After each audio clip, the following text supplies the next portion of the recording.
All right, EB, it's the holiday season. We've got to end the year with a bang, don't you think? Let's do it right now. That's right. Yes. So let's welcome to the show right now a longtime friend of the show. EB and I were talking about this. He's been on the show for 10, 11 years, and actually we're bringing him on to kind of celebrate something, kind of an anniversary. You know him, star of stage and screen. He's a magician. He's a producer, a director. He creates fantastic games, all types of stuff, like just amazing things. But also, I think, EB, the thing that we love him most for is that he is the announcer for the CoasterRadio.com podcast. Let's welcome him back to the show, Neil Patrick Harris. Here he is. Shaka-boom! Yes. NPH. What's up, gentlemen? Yes, Welcome. Thank you. I'll try to keep my announcer voice in check and a lot of elocution. I'm using a special microphone. That's not like an earbud. So yeah. Let me know if you need any help, if I need to adjust anything. And I'll try and speak from my diaphragm. And I'll try not to drop F-bombs. Bro, you can drop an F-bomb if you'd like, though. That's totally cool. No, fuck that. I'm not going to do it. Yes, I love it. No, wait, That's right. first, Welcome to the show, loyal CoasterRadio.com listener, Neil Patrick Harris. Truth? Welcome back. Yeah. Truth? Yeah. Can I start with a gripe? Of course. Sure. Yeah, the floor is yours. All right, so here's the thing. I'm listening to your holiday gift guide episode that you recently, and I was like, this is great, because I love your holiday gift guide episode, because I buy a bunch of the things that you talk about. And one of the things that you mention is Box One. This is a game that I created and selling through like Target, Theory11.com. You were both so unbelievably lukewarm about this thing. What? No. I feel like I'm part of the family in a way. Yes. Now, granted, I did the announcing thing, and here, spoiler, I'm not really doing that same announcement every episode. That's true. That's true. I know that most of your viewers or listeners probably think like, wow, where does he do that? And how does it sound remarkably similar every time? I did it it was a one-off. Yes, fine. But I'm still your announcer. Yes. Mike Collins, you were like, Box One. Yeah, you know. No. It seems it could be cool. Yeah, I might play it. What's the price point? $25. Yeah, okay. I bet, it's NPH, so you could do it. I don't know. Now, to be honest, I have not played it yet, but EB has been raving about it and saying, you've got to do this. And I have it on my gift list for, my wife to give me. Like, this is what I need. So it's on the list. It definitely is. To buy it full price. I guess the enthusiasm was implied. You know what I think it is for real, Neil, is that like the shows lately, we've been recording all over the map, and me with my 3-year-old daughter, she's zapping all the energy out of me. I can't even get up for like Coaster Radio anymore. I'm like, EB, I think the truth is he wanted me to just send him one. And I was a little like bothered that he didn't get one gratis. Well, and I was concerned that you were bothered that I said that if you're careful with it, you can just give it to a friend. No. And in point of fact, when you said that, I was like disagreeing, because I think one of the great things about Box One is that it's for one person, but it's designed to be giftable to someone else. Okay. Because I didn't create it simply for commerce. For real. I created it because I love. It starts off as a simple-ish trivia type game. Mm-hmm. And it starts off with the conceit that myself, Neil Patrick Harris, is like a overly happy, like the host of this game. And then as you play it, it takes a big narrative turn, which is all I'll say. And then it turns into something that it wasn't. And I'm very happy with the way that it turned out as far as gameplay. So if you liked it and then pass it off to somebody else, that's fantastic, because then additional people get to play it. Yeah, that was something that was totally unexpected for me. I just knew it was a one-player escape roomish kind of a game. Yeah. But then the story of it is so much fun, and it's hard to tell people about it because you don't want to reveal anything about what that story is, because it is that much fun. Now, I will say, with the whole passing it on to somebody else thing is I after I played the game, I watched some YouTube videos of people that did playthroughs, and I was very careful about, playing it, because I wanted to make sure that, if I wanted to give it to somebody else or keep it the way it was. I did watch a video. There's one part where you're supposed to poke a hole at one point with like a pencil or something. And I watched a YouTube video where a guy couldn't figure out the clue. And he's like taking every part of the game and stabbing a pencil through it. And he's like, maybe you're supposed to do this. No. It was great. Did he finally figure out where the hole was? He did figure out finally, I had a nickel. Exactly where he was supposed to. Oh my goodness. Exactly. Now you can't be on Mike too much for not consuming all things Neil Patrick Harris, I think, because you are probably the busiest man in show business with how much content you're putting out. I'm constantly surprised about what else is coming with Neil Patrick Harris in it. The 8-bit Christmas movie just came out. I was like, where did this come from? It's fantastic. Oh, yeah. I shot that in Toronto over a year ago, I guess. I went in and quarantined for 14 days and then shot for 2. And then turned around and came home, as we do now. And then Matrix 4 comes out at the end of the year, around December 22. And so that was very exciting to film, and it's a gigantic movie, and I can't wait for you both to see that. Yeah, and I'm filming a Netflix show called Uncoupled at the moment. I am working a lot, and that's good. I love it. I wanted to ask you about The Matrix before we get into some theme park talk. Was that something that you wanted and went after and said, I want to be in this? Or was it something that somebody said, oh, Neil would be perfect and we want to go get him? How did that come about with you? It was more of the latter, I think. Lana Wachowski, who's the writer-director of this movie, she and her sister did the first 3. Now it's Lana by herself. I think she wanted to have actors that were like she gelled with and vibed with. So I got an email asking if I would have a FaceTime conversation over the internet with Lana Wachowski. And that was all it said. It didn't say what it was for. So I assumed it might be for a Matrix, but there was no announcements 2? Of.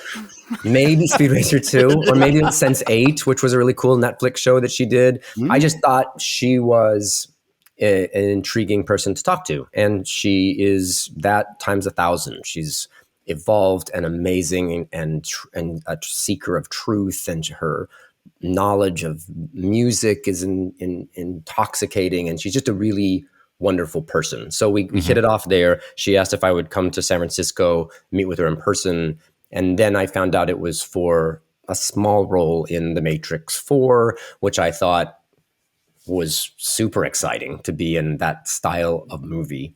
And so I went, and the whole thing was a very weird Matrix red pill experience. We filmed in San Francisco, and then COVID hit 4 days before we were all supposed to go to Berlin, Germany, and continue filming.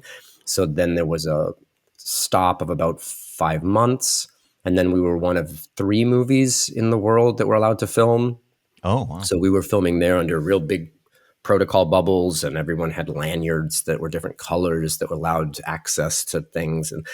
So that was very Matrixy. And filming with Keanu and Carrie Ann was just really great. All the people involved were wonderful. And Lana's work is so stellar. If you're a fan of the first Matrix films, you know that she went out of her way to not use anything natural. Like the lighting was intentionally manufactured, and that every shot was storyboarded out and drawn, and they matched things perfectly. So you felt like you were in a manufactured environment. Now her process is the antithesis of that. Now it is almost exclusively natural lighting. So when you see shafts of light coming in from a warehouse or something, we would be waiting until the right time to film, or holding until the clouds were gone, and then refilming again to get this natural world. No rehearsing. Everything was happening like organically, like in a very intimate way, which I think is exciting to see, especially with a movie that's so big. It didn't feel like we were making something for commerce. It felt like we were making something for art, authentically. Yeah. And I'm just very excited by it. It should be super cool. Oh, that's going to be exciting. In theme park talk, let me say this too. My regret for being busy is that I had to bow out of the candlelight processional. Yeah, we saw you're not on the list. Yes, that's right. I know, and we tried, and the gang there at Disney, we proposed dates, but you have to go, and I do 3 nights of shows, and because of the uncoupled show that I'm currently doing, and because of some family things, and it just that we couldn't find the dates that would line up. And so I wasn't able to do it. And I'm so bummed. This year it's unique because there's no children's choirs because of the COVID stuff, but they're bringing it back anyway. And they're having the Walt Disney World Choir, I think. And that is such a lovely experience. And I hope that I hope Disney's not rattled that I wasn't able to do it, and that Brad and the gang will have me back next year, because it's something I look forward to, and I wish everyone the best there. Because I always like how you started each candlelight processional. Like one year you started it with your magic band. That was funny. And so I was wondering what you were going to come up with for this year. Maybe something with like Disney Genie Plus or something like that. You'd find something cool to do with that. That's what I do when I'm backstage between shows, is try and figure out, because I want to amuse the orchestra, because they're there for every show. Right. Make it special for them, sure. Yeah, I don't want them to think that I'm just phoning it in. And so I keep trying to come up with a funny joke or some stupid dad pun that, and I said the anagram for Epcot was every parent can order tequila. That's right. We do have fun. Oh, man. Don't they have a drink named after you at the tequila bar in Mexico? They do it at La Cava de Tequila. Yeah. It's called the Black Magic. And it's like a top shelf, like blackberry flavored margarita that's real good. Oh, excellent.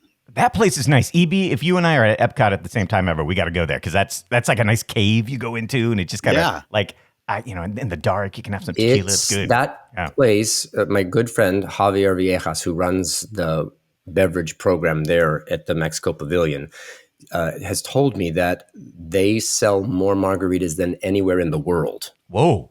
Yeah. Not the World Showcase, dudes. Anywhere in the world, because people start their journey, their drinking around the world begins at Mexico. Yeah. And you got to have a margarita, and you should, because they're delightful. Yep.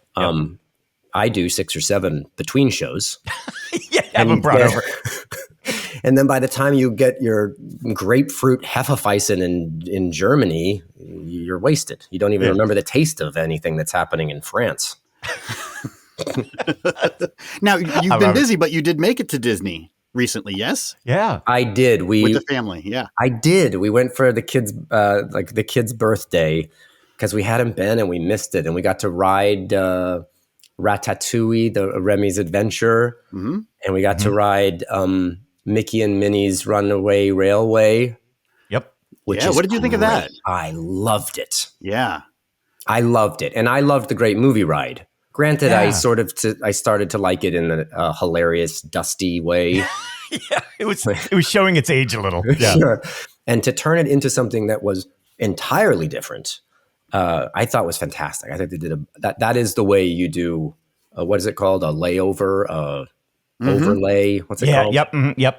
Yeah. Big overlay of the whole thing. And, and even I like that they got away with a little bit of, some of those ride vehicles that could sort of move around, dance around a little bit, but also do a little of the projection screens, give you like a little bit of a ride motion-based thing. That was the projection stuff is brilliant. And the use of that style of animation for Mickey and Minnie, instead of going with a more classic vibe. I'm sure there's an artist that does those, but those were the new Disney shorts and stuff that we would watch with our kids. And it's almost Ren and Stimpy in its frenetic pacing, and it's perfectly designed for a theme park, because it's 2D and 3D. When you're seeing a 2D version of a fountain with water pouring down, in that context, it looks so real when it's projection mapped.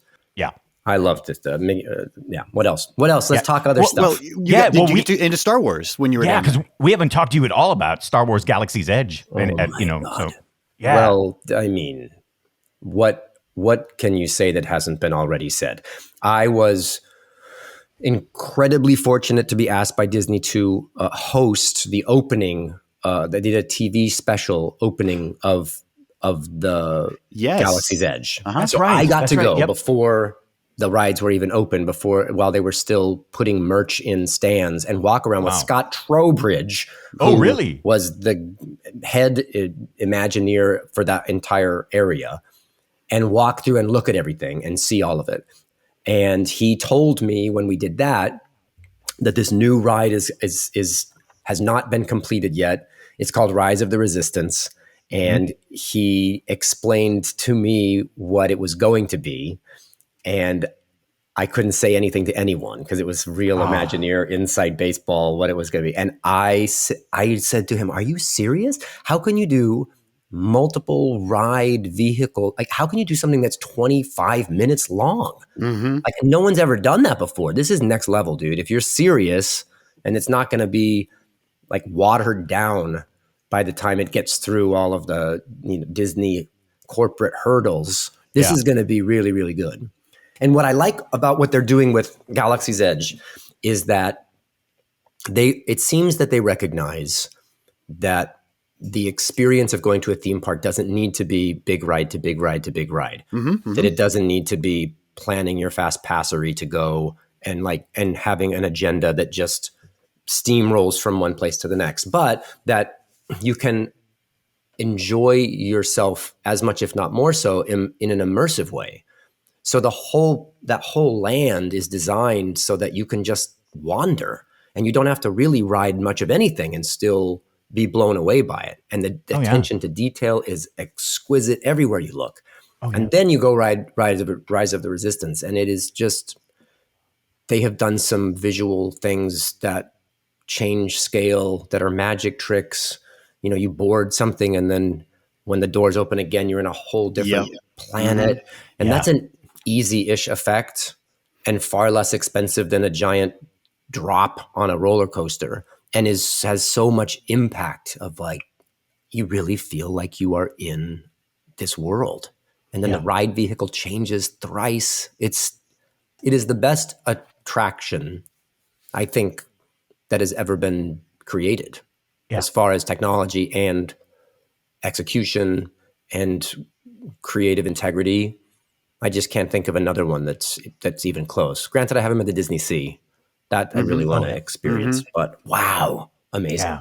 Yeah. What did the kids think? Are they fans of Star Wars at all? Were they into it, or were they like, I don't know what any of this is? Because that's the kind of, my kids aren't that into Star Wars, it seems like, and so I don't think they would necessarily get the thrill that us knowing Star Wars from the beginning. Right. Yeah. They watched a lot of Star Wars movies when they were younger, so they knew it and loved it. Okay. I think my enthusiasm probably overwhelmed them more. Sure. Because I was geeking out more on I can't believe this is happening. And you realize that was a drop ride, right? You realize that you go into this thing, you realize how that's done. Look at the walls. They used to be solid, and now it looks like have gunshots in them. And so they were geeking out on the tech stuff as well. Okay. Yeah. Now, what about the Galactic Star Cruiser? Is that something you're excited about? Are you going to go and stay in the Galactic Star Cruiser, the hotel, if you go back down? Yeah, of course. So I have to. I've heard a lot about this from Scott as well. And he said that they're really committed to this immersive idea, and that, the price point is high, but he can't wait to see how many levels are fully realized. Yeah. Like apparently the cast member to audience member ratio is phenomenally high. I think, I don't know the numbers, but I'm going to say something like, if there's 100 people that go to it, there's 300 cast members or something. Like everyone that's in the cast in some capacity has to know the histories of the reference points, the names of things, so that you can go to anyone that's a housekeeper, a bartender, whatever, and they don't act like they're from Orlando or Anaheim. Right. They're playing Exactly. a part in the 48-hour story. Everybody is playing their part. And I think you can do whatever you want. If you want to be a bounty hunter, you can sort of take that path. If you want to sit and enjoy fun music and delicious food, you can have that path. If you want to save the day, you can try that path. If you want to go to the dark side, you can take that path. And they've played, I know firsthand I was Imagineer for a hot minute, and I know that they really like to push the boundaries of what immersion means. That to give the audience autonomy to not just stand in a queue and write a thing, but to be able to make decisions and have those decisions impact the rest of the experience. Oh, I can't wait. It seems like it's what we wanted from the Black Spire Outpost from Galaxy's Edge. I remember when they were planning that and talking about it, and they were saying there's a storyline that's happening. There's going to be characters and droids everywhere doing stuff all the time. And when we went, it didn't seem like that was fully realized. And now Galactic Star Cruiser, I feel like, might make that actually happen for us. It's true. And I wonder if COVID didn't have something to do with that. Because remember, they were talking about that there'd be robots coming around and interacting. There was all these things that they were talking about. But when it does work, it works so well. In fact, there's an area that looks like, it's like this little area off to the side, and it looks like a mechanics area where they're working on landscapers. I'm making up names. What was that thing? Sure. Land speeders. Sure. Land speeders. Yep. Yeah. And I think initially that was supposed to have been some sort of set for a stunt show of sorts. There was a couple areas within that I think have softer flooring for landings of flips or falls or breakaway things. Yeah. And I think all of that has been sort of held.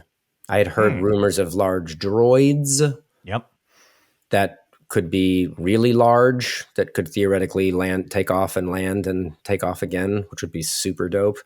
But I'm sure, I don't feel like those places are going anywhere. So maybe when the Galactic Star Cruiser, that they'll bring that back, because that's supposed to be part of the storyline too, is going back down from the Star Cruiser that's in orbit and visiting Batuu. So maybe we will see him.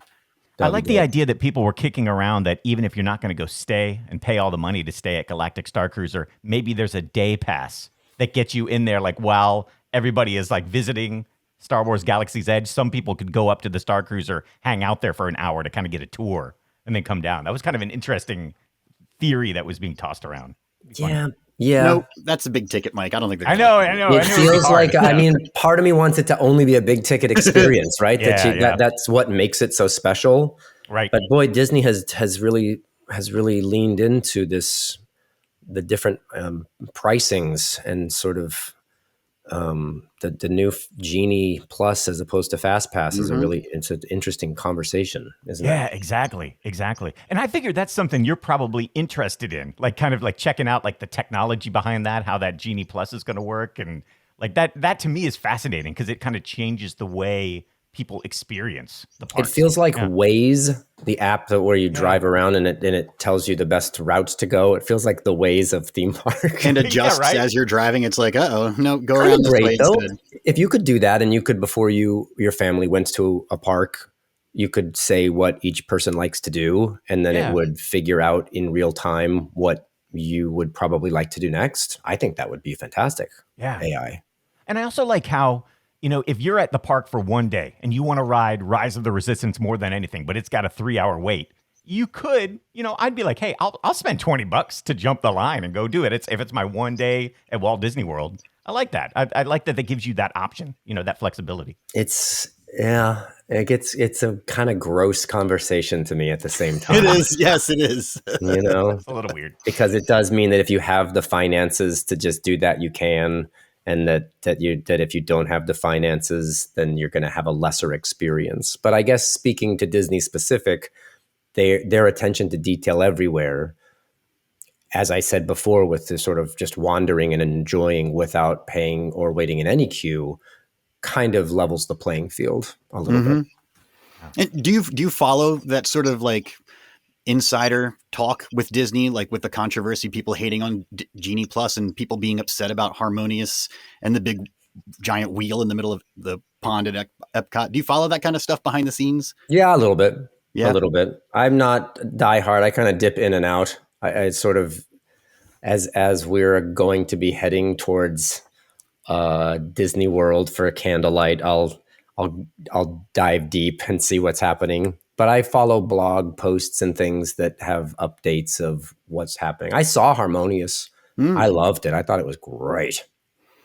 But I'm a sucker for that stuff. I do think there's much better spots to watch it. You do need to sort of be central to the big giant sphere. Oh, pointed dead on to it kind of thing, you mean? Kind of as close to dead on as you can, because we saw it from Mexico side initially, and you can still see what's happening, but I think it's not quite the same as if you were nearer Spaceship Earth or nearer the American Adventure, where you're really getting a square on view. But the music's great, the effects are great, the water stuff is, the mapping, their technology, their theme park technology is just my happy place. I love that they're 5 years ahead of what we're actually seeing too.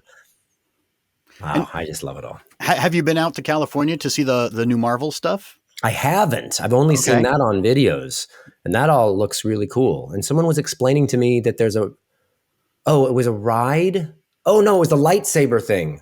Or no, the Spider-Man thing where you can shoot webs.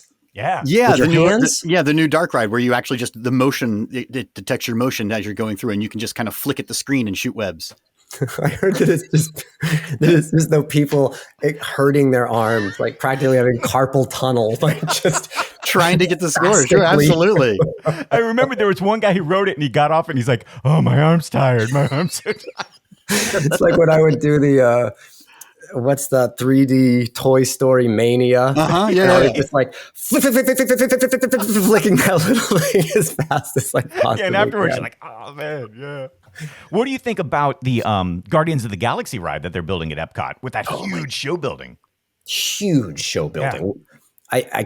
I that is going to again raise the bar. Apparently, it holds. The size of it holds, 4 Spaceship Earths? Yeah, something like that. Yeah. It's massive, the building.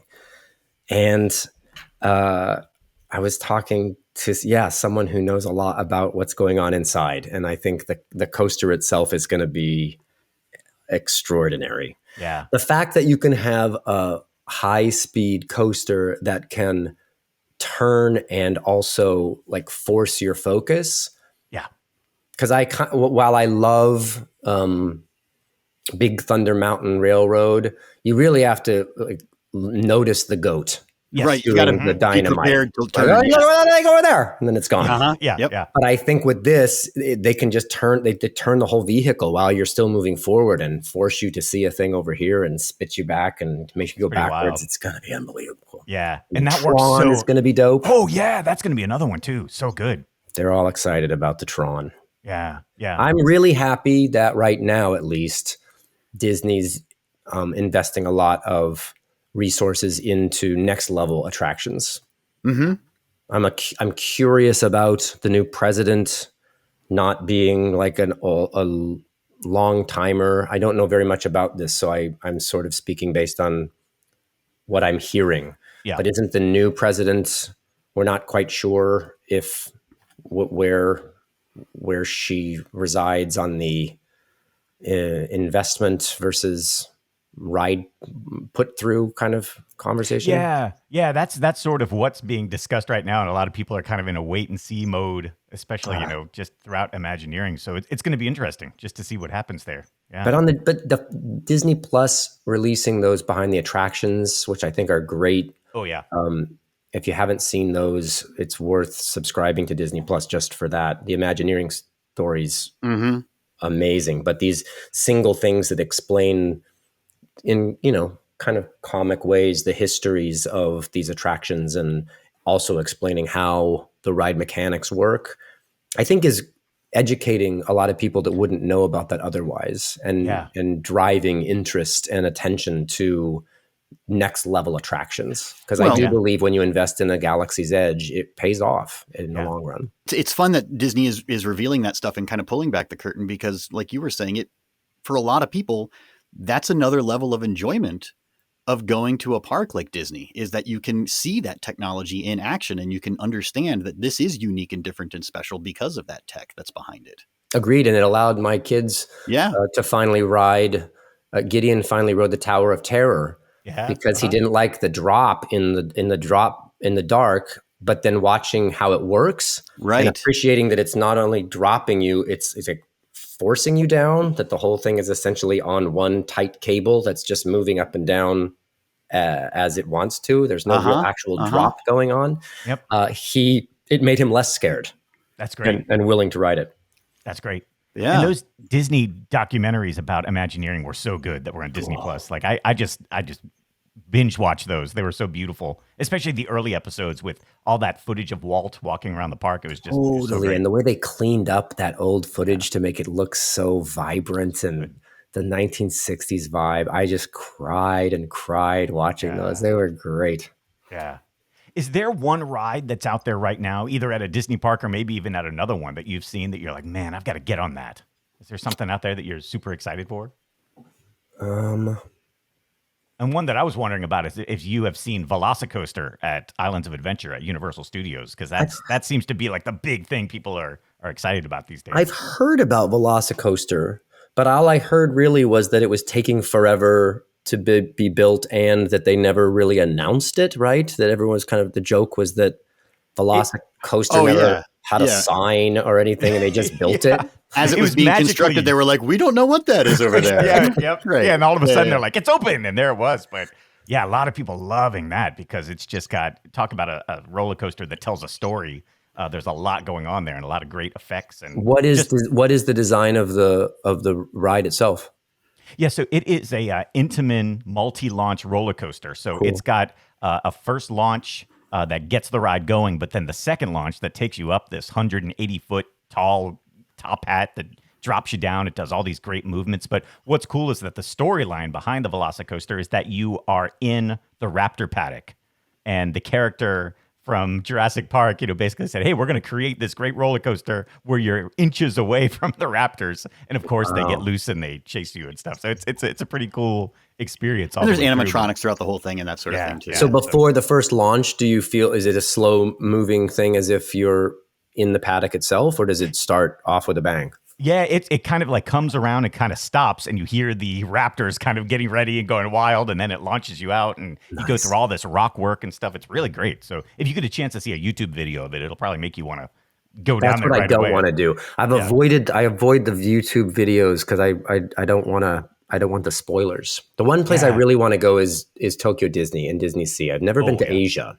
Yeah. Ever. And so we really want to go to Japan, and I really want to do those two parks back to back. So I have avoided every video of the Haunted Mansion there, of the Pirates there, of Pooh's Honey Hut, of any of the stunt shows, because I want to see it in person for the first time. Yeah. Now, as Harper and Gideon are getting older, are they driving some of these decisions a bit more for you? Are they pointing you in other directions, or have you successfully made them like Disney loyal fans at all? They're pretty Disney loyal, but our version of Disney is this is kind of embarrassing, but it's the way it is very different than other people's, because we go for Candlelight, and I'm a narrator for Candlelight. And what happens with that is you have a VIP tour guide that it's your guide, and then you have your group. And so for the first half of the day, before the narrators sent to meet the children's choirs and start their shows, you get this guide to go with you. And so you don't wait in the queues. And if you want to go from park to park, there's a van that you've taken there. So you could just say, no, I want to go ride Galaxy Z, go to Galaxy Z. And you just get in the van, you drive to that area, I want to ride Pandora. And then you go and you ride it. And so that's kind of what my kids know. And this last time when we just went, they were hangry or cranky, and we were having actual conversations where I was having to remind them of the fact that this isn't normal, that that most people can't ride things twice in a row, or that you have to really figure out and queue up and you appreciate the ride in a different way. You appreciate Soarin' in a different way when you've waited for 45 minutes to ride it. There's a build-up. There's an anticipation to it that's great. And my kids don't know that really. I'm laughing because I don't know what else I would want to do. Like, of course you want the VIP guide that's going to let you skip the lines. Like, you know what I should do? I'm going to take the kids to Six Flags on a Saturday in June. It'll be great. That'll teach them. Oh my God. So we do have to make sure that they're in a constant state of some level of appreciation for not only the experience that they're having, but just for what the theme park has accomplished. Yeah. When you're at the park, do other guests kind of let you be and just let you enjoy the experience, or do you get mobbed by people when they come up? I've always wondered. No, most people are super cool. Yeah. I've been such a Disney ambassador and such a theme park ambassador, and I really encourage people to go out and do stuff. You know, I believe that immersive education and immersive entertainment is much longer lasting than sitting in stasis and watching a thing. If you go and experience it, you will remember it for longer. And theme parks embody that. And we're usually with our family. So if people want to take a lot of selfies or whatnot, I can sort of pivot and say, "Oh no, I'm with my kids. Sorry, doing like a family thing right now." And people are respectful of that. That's cool. I think I like to have interactions with people more than just take a picture with someone. I feel like the photo is not going to be a great photo because it's taken with like a nervous, shaky hand, and it's a selfie with a weird angle. So at the end of like their takeaway is, look at this weird picture of myself and Neil Patrick Harris. Right. So I'd rather say, no, I'd rather not take a picture because I'm with my kids. But how's your day? What did you just ride? Oh, wasn't that great? And then when they leave, they go, oh, I got to talk to Neil. He's kind of a nice guy. I think that is more longer lasting in certain ways than a Facebook photo. Yeah. There's something I've always wanted to ask you about, and that is the show that you helped produce in and of itself that ran in New York. And I had a chance to go up there, and it was amazing. It was just unbelievable from the moment that you walk in and you choose your card and just the whole experience. I'd love for you to talk just a little bit about that. Just what that experience was like. Because I know that a lot of fans of our show are also fans of that show because there was a lot of talk about it. Well, you told the story about that, Mike, but that was a while ago. Tell people real quick what that was like for you as a participant in this show. Yeah, I mean, it was amazing because you go into this theater and there's this wall of all of these cards and it says I am, and then underneath it just hundreds of different things that invoke what you are. And so there, I am a mother, I am a father. The one that I picked was I am an Imagineer because I thought that was so funny to pick that one. Just, all of these different things about identity. And then that actually, is a big part of the show because at the end, Derek Delgadio comes out and he asks anybody who wants to stand up can. And he goes through and he just nails every single person, of who or, what was on their card without looking at it. And it was just a beautiful moment because some people were really taken by that emotionally. And I would love just to hear anything that you could say about like what it was like working on that, because it was just such a beautiful show. I thank you so much for going to see it. I was a producer on In and of Itself, and I'm glad you mentioned Derek Delgadio because it's really his show. It was a one-man show, and he's a magician, but magician by way of contemporary artist. He doesn't just produce doves and have a fake tan and say for my next trick and wear shiny clothes. He likes to couch effects in a story, in a narrative, and he likes to take that to the next level, which is what you're describing, which is how can you use some sort of magical effect to actually invoke emotion and to actually have real conversations about real stuff. And identity is a really interesting topic of like, who do you identify as? Are you a father? Is that who you identify as? Like, is that your story? Or are you a loser? Like, is that your story, right? Is that your identity? Are you an Imagineer? Not really a Disney Imagineer, but are you an Imagineer? Like, is that who you are? And so before you start the show, you walked to this wall and decided who you wanted to be that night. And it could have been comedic or it could have been sincere. I am a heartbreaker, or I am I am damaged, whatever. Yeah. Uh-huh. And then throughout this show, and you should go watch it. It's on Hulu. Yes. Frank Oz directed it. Frank Oz, Yoda, Fozzie, brilliant genius. Yeah.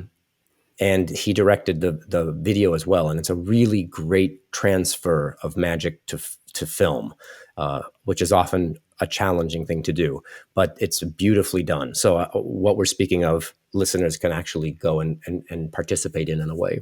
But you watch him do these effects about his life and real stories through these effects. And then at the end, he talks about identity, and everyone, yes, who wants to or feels the need to can stand up. And it almost feels like church, Yeah. like you're getting baptized in a very weird way. It's not as religious specific, but by that time you've trusted that Derek can do things that others can't, and that he's the ruletista, and that he's able to go to you, and he sort of walks up the middle. And I mean, on some nights, 60 people would have stood up. Yeah. And he has never seen what card you picked. You put it in your pocket, and Right. you could have changed your seats. But he is able to look at you and say, hi, friend, and hello, coworker, and hello, troublemaker. And when he looks at you and did you stand up with Imagineer? Yeah, I did. Yep. And so what was the experience of him getting to you and then saying Imagineer? Yeah. So he came up and he sort of looked at me for a second, smiled, and then said, "Oh, wow, you're an Imagineer." And that it was just, and it was different for each person, like, because he sort of changed his emotion based on what the person was. And it was just, you could tell like it affected every single person in the audience. It was amazing. It was very cool. And so everyone then it sits down, and it's a Herculean task what he did nightly with that. But it's a great show in and of itself. Very proud to represent magic in any way possible.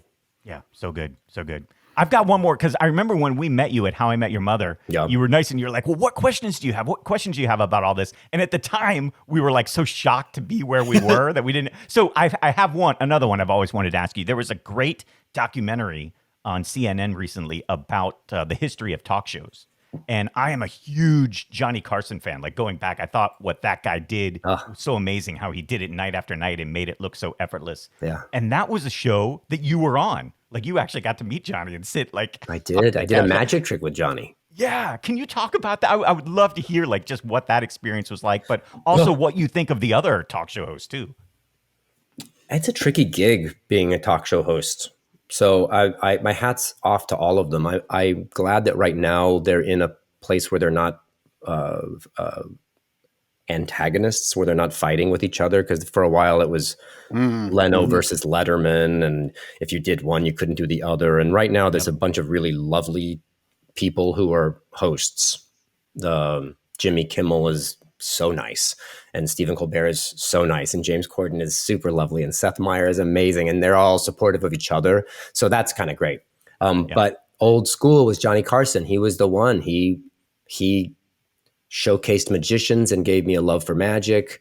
It was a variety show, and I was as a little kid that was what everyone watched at night, and you got a monologue with some stand-up comedy, and you got to see an interview with some people and some kind of weird variety act. And it fostered my love for circus and my love for live entertainment, for hosting. He was the best. And I got to go on and I did a magic trick. I did a sort of comedy magic trick with him, where I did a mentalist act, had him go up and down an imaginary grocery store and pick out an item on a shelf. And I had a prediction card, a big card, and I had him commit to an item and then tell me what the item was, and then tell me what the price of the item was. Yeah. And then I reached in and pulled out a big barcode. And I was like, that's right, can of beans, 69 cents. And it was great because Johnny got to give his, deadpan, this wise guy look. That was cool. I'll remember that forever. Johnny was the best. I'm old. Making me tell those stories makes me just realize how old I am. Yeah, that was way back in the day. I'm 48 years old, and I've been working as an actor for 35 years. Wow. Yeah. Which is nuts, man. It's crazy. It's so nuts. I don a Canadian accent when I talk about it. It's nuts, man. Yeah. What's that about?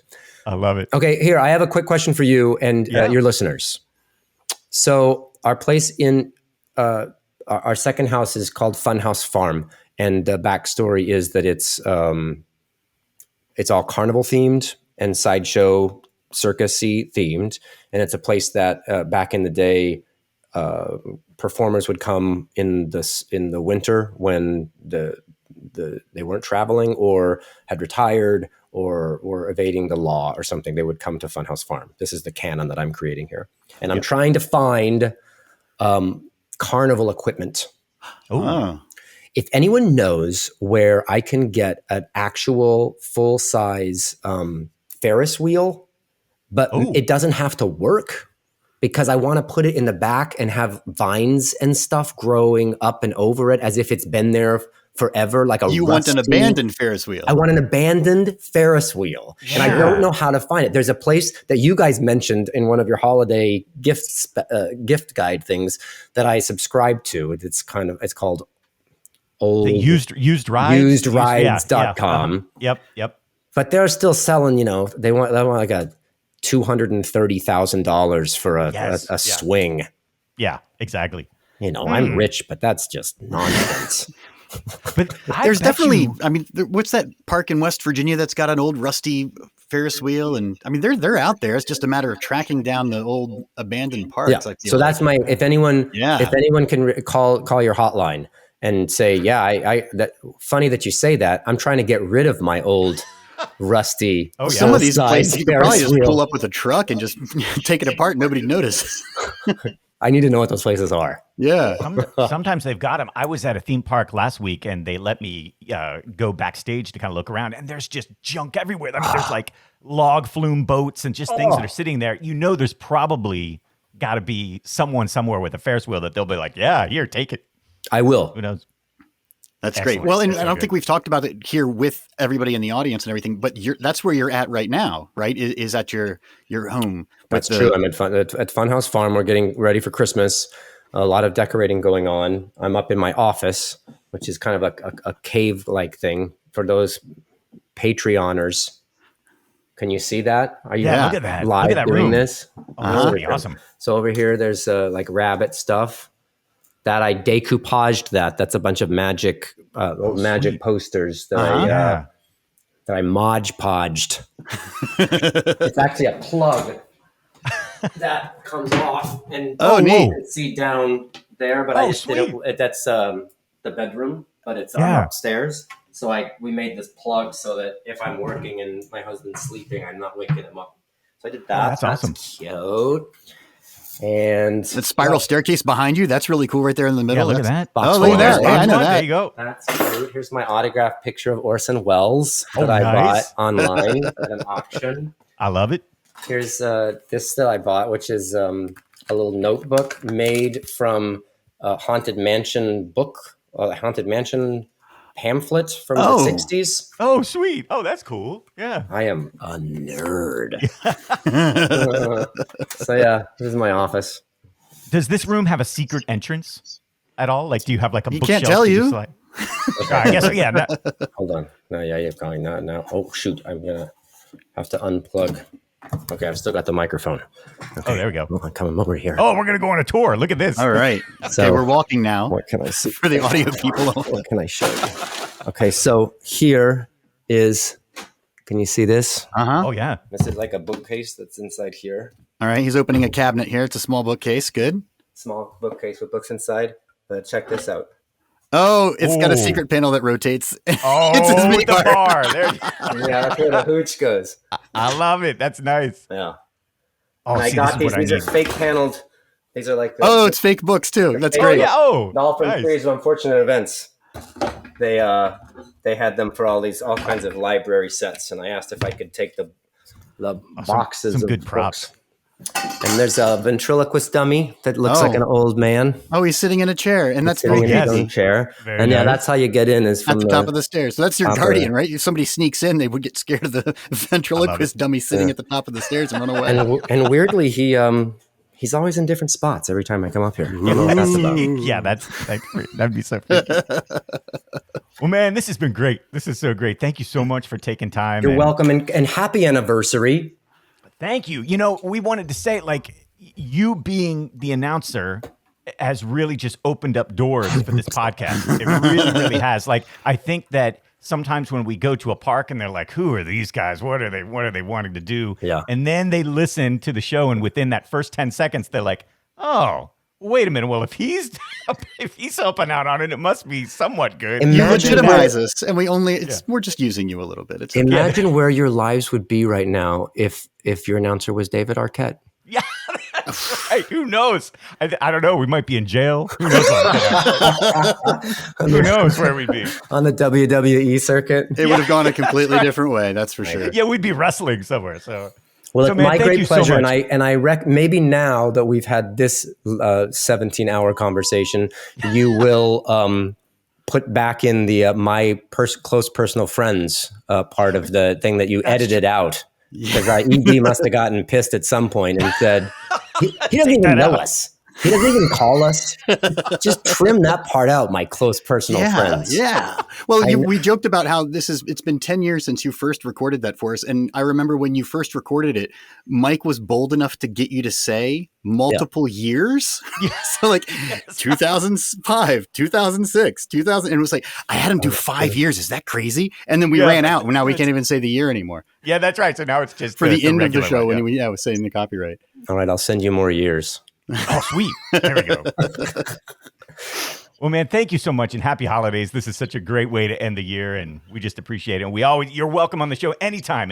And also thanks to all the things that you do, like the judging of contests and calling in from the parks and stuff. EB and I appreciate it so much. My pleasure. Yeah, I love what you guys do, man. You keep the magic alive and talk about stuff that's interesting to people in interesting ways. So well played. Are you doing the contest again? We might. That was a good thing for COVID. We try to do it every other year. Got it. Just to kind of give people time to come up with new stuff. But I was so impressed. Everyone was. I think all the judges were legitimately impressed by the designs that the people had did. It sort of made me think of American Ninja Warrior or something, where the first season is regular able-bodied people trying to climb these things, and by season 3 they're all these superstars that have just studied and honed their skills. And I feel like each year you do this, they're getting better and better and better. Yeah. Like these animatics of what the tracks are, and I know they're really good. This stuff was really fun. So you should do that again. Yeah, it's so fun. So we will call you again if you want to be in on it. I look forward to it. Yeah. Well, thanks again. Happy holidays, and we'll talk to you soon. This is Neil Patrick Harris signing out. Peace out, suckers. Thanks, Neil.